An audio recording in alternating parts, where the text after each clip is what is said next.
O Senhor esteja convosco.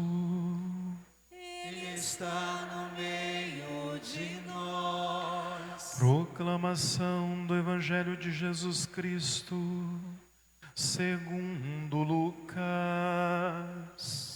Glória a vós, Senhor. Naquele tempo, o anjo Gabriel foi enviado por Deus a uma cidade da Galileia chamada Nazaré, a uma virgem prometida em casamento a um homem chamado José.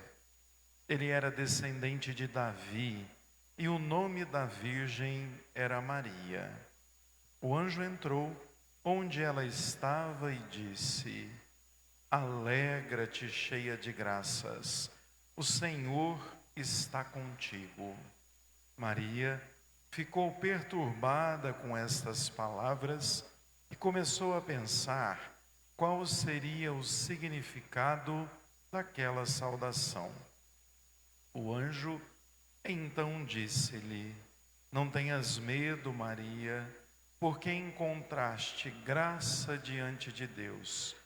Eis que conceberás e darás à luz um filho, a quem porás o nome de Jesus. Ele será grande, será chamado Filho do Altíssimo, e o Senhor Deus lhe dará o trono de seu pai Davi. Ele reinará para sempre sobre os descendentes de Jacó, e o seu reino não terá fim. Maria perguntou ao anjo: Como acontecerá isso, se eu não conheço homem algum? O anjo respondeu: O Espírito virá sobre ti, e o poder do Altíssimo te cobrirá com sua sombra. Por isso, o menino que vai nascer será chamado Santo, Filho de Deus.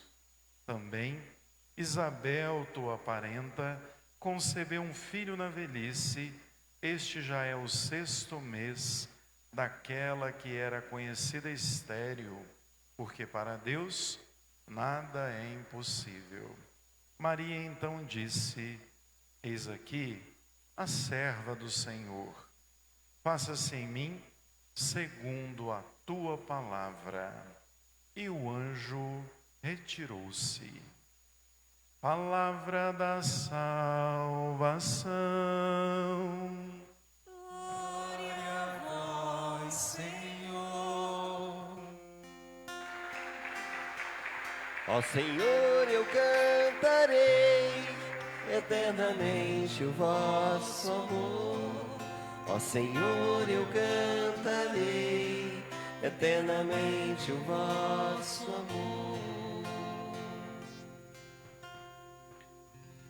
Amados irmãos e irmãs, hoje concluímos com esta celebração o tempo do Advento, acendendo em nós a última luz da coroa, todo um simbolismo de que a luz de todos nós já se aproxima, de que logo mais celebraremos a festa do Natal, da encarnação do Verbo de Deus, do dia em que a humanidade ganha para si o grande Salvador, o esperado, o Messias.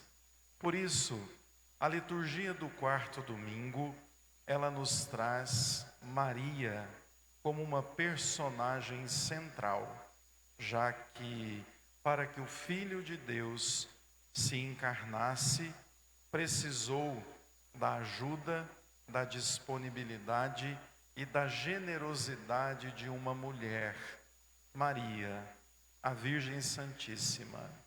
É interessante que o 4º domingo do Advento, ele traz Maria e juntamente todo o projeto daquele que era esperado para que a gente entenda que Jesus é o cumprimento das promessas, de que tudo aquilo que estava escrito no Antigo Testamento, em Miqueias, em Isaías, em Samuel, como ouvimos hoje, em Malaquias, tratando de um Messias que viria por meio de uma virgem, que seria o Senhor, que restauraria Israel. Jesus cumpre tudo isso.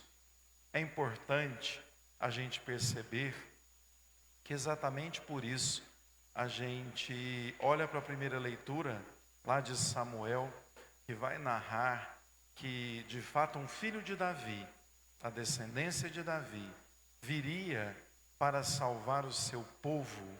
Já imediatamente ouvindo a narrativa da Anunciação, a gente entende que José tem também um papel muito importante. Se Maria é a virgem que conceberá, José, que o evangelista faz questão de situar como da tribo de Davi, é aquele que sem dúvida nenhuma vai garantir que Jesus cumpra essas promessas, inclusive nasça em Belém. A gente sabe que na história de Israel, por quase 500 anos, eles ficaram sem um rei. Com o exílio da Babilônia, a monarquia judaica foi dizimada. E a partir daí, se clamava por um Messias. Claro, eles deixaram que a família real pudesse, alguns deles, sobreviverem. E José era da família real. Passado 500 anos, narra-nos o Evangelho que José era da tribo de Davi, tanto que no recenseamento ele foi para Belém, de onde a tribo dele era originária. Por isso a gente entende que José também tem o seu papel importantíssimo de garantir a Jesus a descendência davídica para assumir o trono como Messias.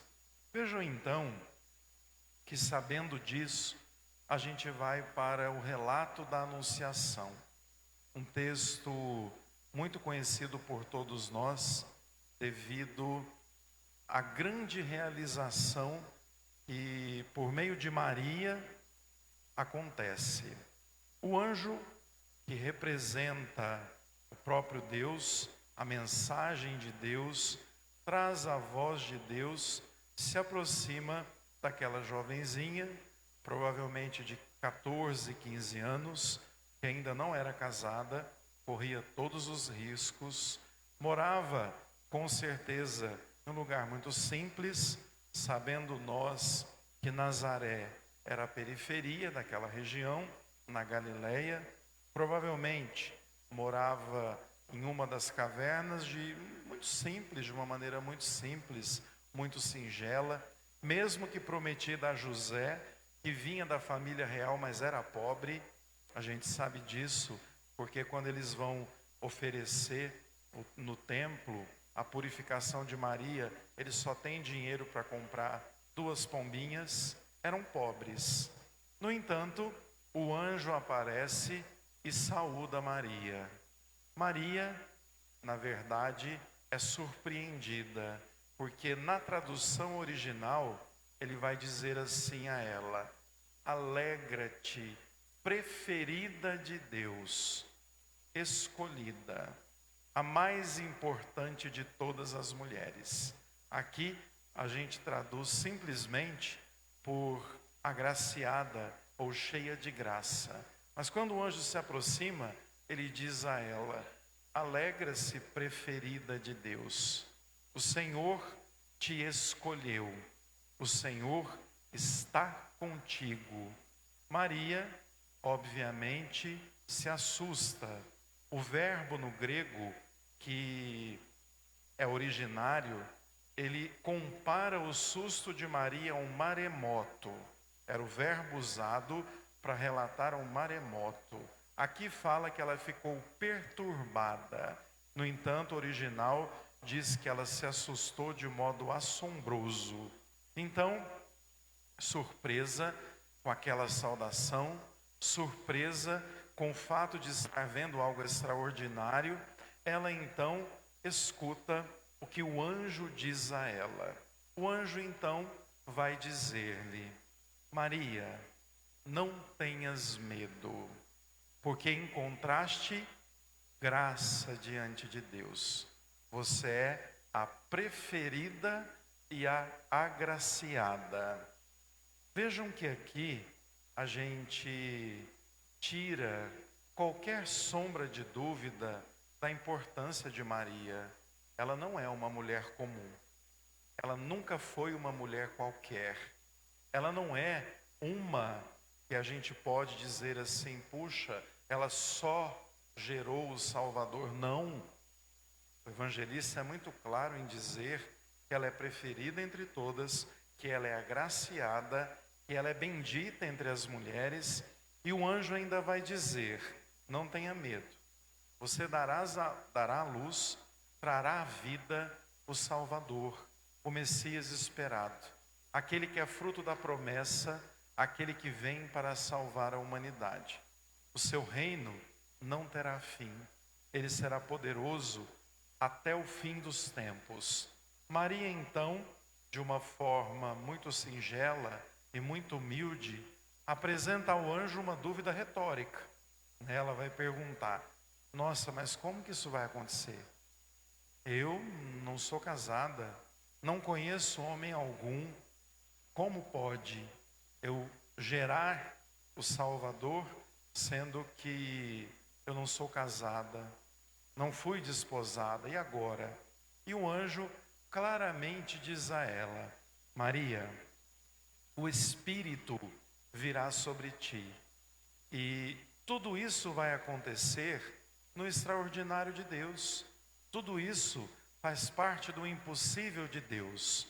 Aqui a gente precisa abrir parêntese para entender quão significativo é isso aqui. Porque veja, o Espírito te cobrirá. Quando a gente vai lá para o livro do Gênesis, a gente precisa lembrar que começa dizendo assim, no início não havia nada, mas o Espírito pairava sobre as águas. E a partir da criação, dia após dia, a palavra precisava ser dita, faça-se. A palavra era dita, faça-se. Agora, o Espírito que gera a vida fará com que, no ventre de Maria, a palavra de Deus se encarne, retomando tudo aquilo que havia sido prometido em todo o Antigo Testamento. E aí, logo após a criação, o relato que nós temos é de que Adão e Eva, que simbolizam, até pelo nome, o homem e a mulher, não cumpriram o projeto de Deus, caíram, foram desobedientes. Por onde que Deus instruía? Pela sua voz, pela sua palavra. Eles ouviam, mas não colocavam em prática. No entanto, com Maria, é o contrário disso. Ela é a grande obediente. Por isso, envolvida pelo Espírito e obediente. Muitas vezes, a gente poderia se perguntar assim, por onde o Espírito Santo fecundou o ventre de Maria? E o Papa Bento XVI, no seu livro Jesus de Nazaré, vai dizer que foi pelo ouvido, lugar da obediência, porque é por onde ela ouvia e cumpria a palavra de Deus. A sombra o envolveu, o Espírito entrou pela sua obediência e trouxe ao ventre o Salvador do mundo. Maria, na verdade, escuta ainda do anjo, olha, a sua parenta Isabel, uma idosa, estéril, está grávida, esperando o precursor. 6 meses a gente vem aqui te anunciar. Vejam, há uma relação profunda entre o precursor e o Salvador. Então, Maria, depois de ouvir tudo aquilo, encantada, impressionada, ela responde, eis aqui aquela que não é dona da própria vida. Na tradução original, serva aqui colocado é até muito pouco diante do que Maria diz.